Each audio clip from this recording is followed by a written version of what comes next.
there's a few little key parts of your journey that I want to pick away, and one of them was in 2011, which was under the Pride Rules. I think when you fought a heavyweight. You were like you sort of got to 86 kgs, and then you fought someone who was like 120, 130. Have I got that right? Yeah. So I'd actually fought that was like my first fight at featherweight, like 2 weeks before that fight, which is 66 kilos or 65 kilos. So I'd weighed 65 kilos, and then I'd just been like smashing pies for in 2 weeks. Yeah, and like about the fight was in 2 weeks. Like that fight was like 2 weeks later, but that.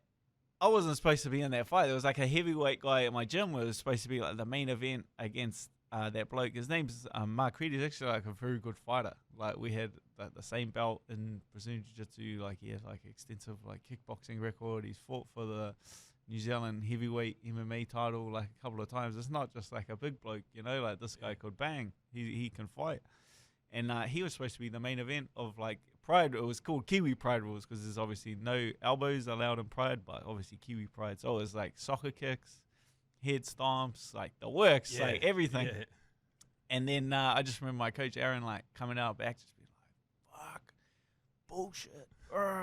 Because the bloke from our gym who was supposed to fight him like had busted his hand doing something, and he actually couldn't do the fight anymore. And like, I just see my coach like super upset. And I think it was like my first day back at the gym since my fight at 65 kilos, and I was a bit fat. But he's upset, and I'm going, what's the problem here? And he's like, things pulling out. He's hurt his hand. And I just said, oh, how much does Blake weigh? And he's like, about 130. I was like, I'll fight him. And I just see the look on Aaron's face. He's like I said 130. Smile, yeah, just the smile on his face, just being like, that'll be cool, you know, like that'll be cool. And like that's just what I thought as well. And I just knew like where the sport was, like I like knew where the sport was going as well. Like I don't think you could get away with that anymore. You know what I mean? So I was like, this will be cool. You know, I'd love to fight a guy like that. I'd love to fight someone that's like that much bigger than me and just as experienced. I'd love to just do it, you know, get out there and something to prove. Because there's so many people that are just like, oh, you fight at lightweight, or you fight at heavy. I weigh 100 kilos. You know what I mean? It's like, man, I can kick your ass. This is talking about the world. You know what I mean?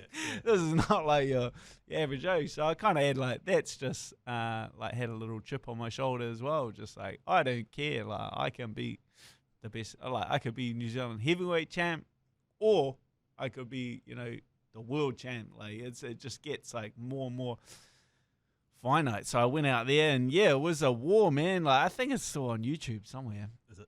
People can find it. It's a war, man. Like it was a bit of back and forth. Like I got him down. I remember getting him down, and then like I went to take his back in like the first round because it's like a 10-minute first round, like Pride Rules. Wow. It's a long time. It is a long time. I went to take his back, and I had one hook in. I go to throw the other hook in, but he was just too big. Like he was like he's like a barrel, and I couldn't get my other hook in, and he just like shrugged me like this, and I just went to the bottom. And then like we're having a guy like that on top of you, he's like starts punching me, and I was just like, all right, I'm gonna have to ride this out till the end of the round. But it's funny how like in fighting, like it'll be going well in your head. But then, like, I go back to the corner, and there's a look on my Aaron and Carl's faces, and they're just like, they were like, is your jaw broken? And I was like, what? Like, is his jaw broken? And I was like, no, I just can't breathe out my nose. I was like, I have to have my mouth open, like, because my nose had, like, we had so much blood coming out of it that it had, like, swollen shut. But, yeah, same thing, like, got him down in the second round, and I finished it with, like, a soccer kick, because I came around to take his back again, and I was like, this didn't work so well the first one. So I just went like a little bit further, and I just like lined up the like hardest soccer kick I could, and I just remember him like looking at me like this, like and I just booted him in the eye as hard as I could. That hurts your foot too. I was like, credit to him, he stood up. Wow. So I like booted him full force, like in the eye. Next thing, like he stands up, and I was like, man, I'm just gonna unload. And then I was went nuts, like started just throwing punches, unloaded.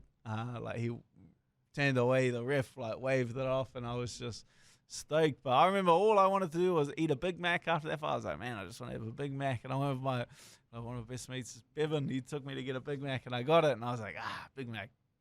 I went to bite it, and I was like my jaw. Your jaw had like swollen shut. So I had to like rip it into little pieces and like dissolve my Big Mac. I was like, this sucks. Crowd's going to be going crazy seeing someone with a sort of 40 kg weight difference. Yeah. Wild show. There was like 3 like different Pride Rules fights that night. Like it was cool, man. It was cool. You could not get away with that anymore.